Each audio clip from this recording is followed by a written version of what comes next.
ಜೋರಾಗಿ ಜೋರಾಗಿ ಸರ್, ಜೋರಾಗಿ. ಹಾವೇರಿ ಜಿಲ್ಲೆಯ ಕಟ್ಟಳ್ಳಿ ತಾಲೂಕಿನಿಂದ ನೇಪಾಳ ಪ್ರವಾಸದ ಪ್ರಯುಕ್ತ ನಾವೆಲ್ಲರೂ 12 ಜನ ಅಂದರೆ 6 ಫ್ಯಾಮಿಲಿಯವರು ಬಂದಿದ್ವಿ.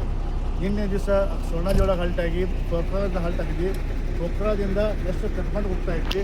ಕಟ್ಕೊಂಡು ಹೋಗೋಂಥ ಸ್ಥಳದಲ್ಲಿ ಬರೀ 50 ಕಿಲೋಮೀಟ್ರ್ ದೂರದಲ್ಲಿ ಆ ಪ್ರವಾಹ ಆಗಿದ್ದು ನಮಗೆಲ್ಲ ವಿಷಯ ತಿಳಿಯಿತು. ಅಲ್ಲಿಂದ ನಾವು ವಾಪಸ್ ಮತ್ತೆ ಪೋಖ್ರಾ ಬಂದು ಹಾಲ್ಟಾಗಿ ನಾವೆಲ್ಲರೂ ಸೇಫ್ ಆಗಿದ್ದೇವೆ. ಕರ್ನಾಟಕದಲ್ಲಿ ನಾವು ಇನ್ನೂ 2 ದಿವಸ ಇಲ್ಲೇ ಇದ್ದು ಮತ್ತು 3ನೇ ದಿವಸ ನಾವೆಲ್ಲರೂ ಸೇಫಾಗಿ ಬರ್ತೇವೆ ಅಂತಕ್ಕಂಥ ಮಾತನ್ನು ಹೇಳಲಿಕ್ಕೆ ಕರ್ನಾಟಕ ಜನತೆಗೆ ಹಾಗೂ ಹಾವೇರಿ ಜಿಲ್ಲೆಯ ರಟ್ಟಳ್ಳಿ ಜನತೆಗೆ ಎಲ್ಲರಿಗೂ ಹೇಳ್ತೇವೆ. ನಾವೆಲ್ಲ ಸೇಫ್ ಆಗಿದ್ದೀವಿ, ನಾವು ಬರ್ತಾ ಇದ್ದೇವೆ ಅಂತಕ್ಕಂಥ ಮಾತನ್ನು ತಮಗೆ ಹೇಳಲಿಕ್ಕೆ ಇಷ್ಟಪಡ್ತಾ ಇದ್ದೀವಿ.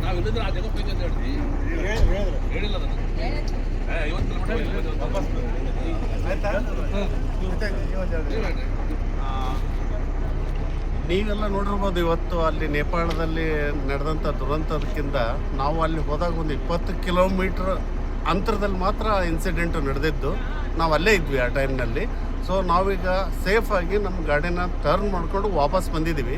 ವಾಪಸ್ ಬಂದುಬಿಟ್ಟು ನಾವು ಒಂದು ಹಾಲ್ಟ್ ಆಗಿ ನೆಕ್ಸ್ಟ್ ನಮ್ಮ ಮುಂದಿನ ಪ್ರವಾಸ 7 ದಿನ ಪ್ರವಾಸನ ಕಂಪ್ಲೀಟ್ ಮಾಡಿಕೊಂಡು ನಾವು ಬರ್ತಾ ಇದ್ದೀವಿ. ಈಗ ಸದ್ಯ ನಾವು ಸೇಫ್ ಇದ್ದೀವಿ ಅಂತ ಹೇಳಕ್ಕೆ ಇಚ್ಛೆ ಪಡ್ತೀವಿ. ನಾವು ಹಿಂದಿನ ದಿವಸದೇ ಆ ಜಾಗದಲ್ಲಿ ಬರೀ 20 ಕಿಲೋಮೀಟ್ರ್ ಕಡೆ ದೂರದಲ್ಲಿ ನಾವಿದ್ವಿ.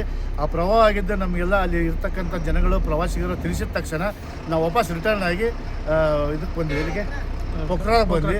ಪೋಖ್ರಾಕ್ಕೆ ಬಂದು ಇಲ್ಲೇ ಇನ್ನೂ 2 ದಿವಸ ಹಾಲ್ಟ್ ಆಗಬೇಕು ಪರಿಸ್ಥಿತಿ ಬಂದೈತಿ. ಒಂದು 50 ನ್ಯಾಷನಲ್ ಹೈವೇಗಳು ಎಲ್ಲವೂ ಸ್ಥಗಿತ ಆಗಿದ್ದವು, ಬಂದಾಗಿದ್ದವು. ಅದಕ್ಕೆ 2 ದಿವಸ ನಾವು ಇಲ್ಲೇ ಹಾಲ್ಟ್ ಆಗಿ ನಾವು ಮಾರನೇ ದಿವಸ ನಾವು ಸೇಫಾಗಿ ನಮ್ಮ ಹಾವೇರಿ ಜಿಲ್ಲಾ ರಟ್ಟಳ್ಳಿಗೆ ಬರ್ತೇವೆ ಅಂತಕ್ಕಂಥ ಮಾತನ್ನು ಎಲ್ಲರೂ ಹೇಳಲಿಕ್ಕೆ ಬಯಸ್ತಾ ಇದ್ದೀನಿ.